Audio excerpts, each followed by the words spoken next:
Anybody who has stolen anything from the government must start running now. It is vicious, it is serious. It is a process that is not controlled by me. Experts, crack experts who have the skills and the expertise to identify the problems and to trace where the assets have gone. Anybody who has had anything untoward to do with government resources must know that the most stunning moment of comeuppance is around the corner. And we took this approach so that it doesn't become a political witch hunt. Nobody says, well, they persecuted him when he was in the opposition, now it's payback time. There's no payback. An objective, scientific, proper, professional process that determines what happened. And we're not doing it to punish anybody, we're doing it in order to correct and to... Mr. Speaker, I wish to say a little bit about strengthening domestic revenue mobilization. Mr. Speaker, every nation, and I mean every nation, needs adequate revenue to provide services effectively, and everyone has a responsibility to contribute their fair share. Taxation is not a form of punishment, Mr. Speaker. Taxation is not a form of punishment, Mr. Speaker. The Right Honourable Mr. Speaker. It is a collective investment in our shared development. It is about improving revenue performance.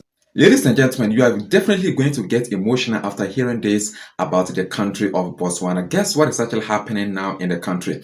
Botswana, one of Africa's most prosperous or successful nations, is standing at a critical crossroads or junctions.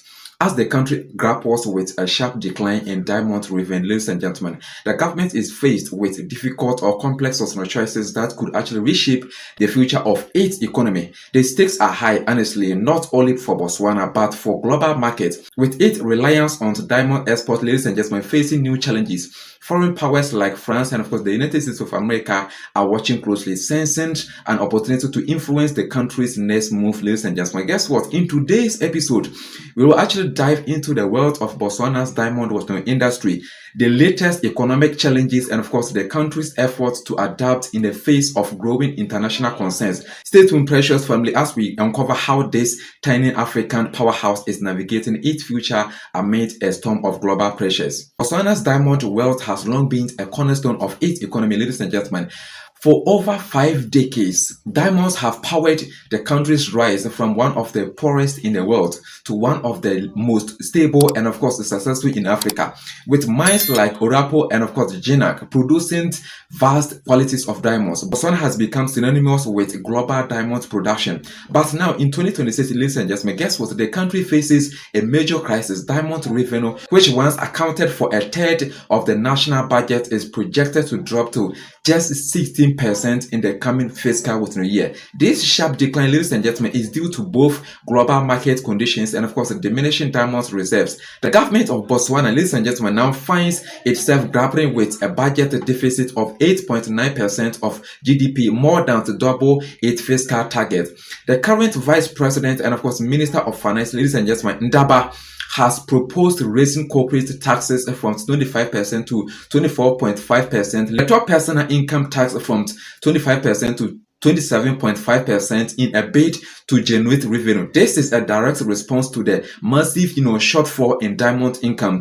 Gauletti, in this was in a speech, ladies and gentlemen, emphasized that taxation is not a punishment, but an investment in shared national development. Precious family, the question is very simple. Why is Botswana facing this difficult or complex situation? Could it have avoided this crisis, or is the decline in diamond revenues simply part of a natural cycle in the mining industry? These questions are at the heart of the current debate, ladies and gentlemen. Botswana's history with diamonds is an extraordinary or exceptional success story, but the future looks uncertain. What happens next will actually shape not just the country's or devastate was the economy, but could also have ripple effects across Africa and the global diamond market. Precious family, before we actually dive deeper into this with you, please make sure that again to support this Pan-African community by liking this video, subscribing, and turn on your notification. But we are here to give analytical development about the continent of Africa. Precious family, now let us actually take a step back and of course understand the significance of Botswana's diamond industry in more detail. Okay, Botswana's first major diamond discovery came in the year 1967, ladies and gentlemen, when De Beers, specifically, okay, De Beers and the government of Botswana formed a joint venture to open the Opera diamond mine. By the early 1980s, Botswana was already well on its way to becoming a diamond powerhouse. The Guinea was mined, discovered in 1982, will go on to be the richest diamond mine in the world, ladies and gentlemen, by value. Yes. Now guess what? The Botswana, not Botswana, the Botswana Diamond Company, a 50-50 joint, venture between Botswana's government and of course De Beers, oversees most of the country's diamond, mining operations. This partnership, ladies and gentlemen, allowed Botswana to retain a significant or essential portion of its diamond revenue, which is invested wisely in infrastructure, education, and health services. By the 1990s, ladies and gentlemen, Botswana was not only one of the top diamond producers in the world, but was also lauded, okay, for its ability to use its minerals wealth to foster social development. However, the recent decline in diamond revenues has exposed weakness in the economy as the demand for diamonds fluctuates and of course reserves deplete.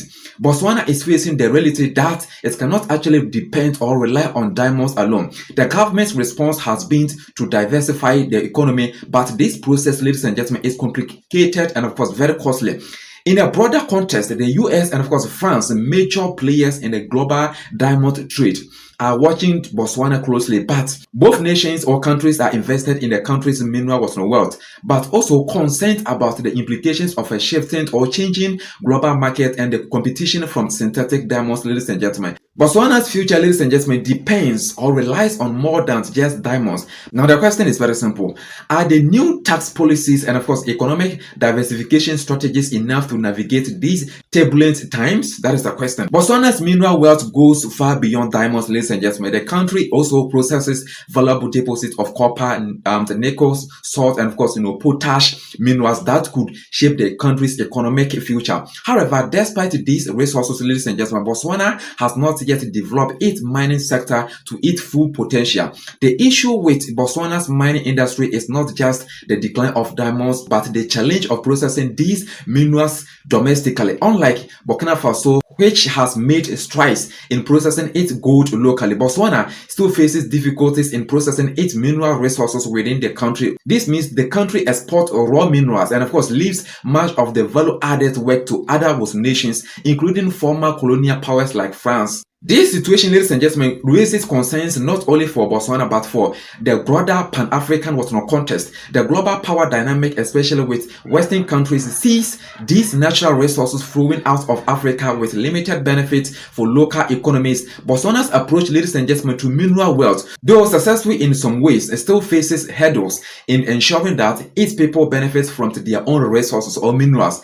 As President Duma Boko navigates these challenges, ladies and gentlemen, his leadership will be scrutinized on how he balances foreign relations, the country's development, and of course the equitable distribution of mineral wealth. But there is also a bigger question at play. Can Botswana become a model for Africa's resources-rich nations to truly capitalize on their wealth without relying on foreign powers? That is the question. We are about to uncover how Botswana's relationship with global powers like France and the United States of America could actually shift in the coming years. As Botswana faces this tough decision, ladies and gentlemen, it must navigate its place in a global economy that is actually changing rapidly. The country is not only dealing with a drop in diamond revenue, ladies and gentlemen, but it is also seeking to diversify its economy. This means focusing on industries like tourism, agriculture, and renewable energy, which could actually provide sustainable growth without over relying on mineral exports. President Domaboko has been vocal about creating a more diversified economy that can actually withstand global market fluctuations.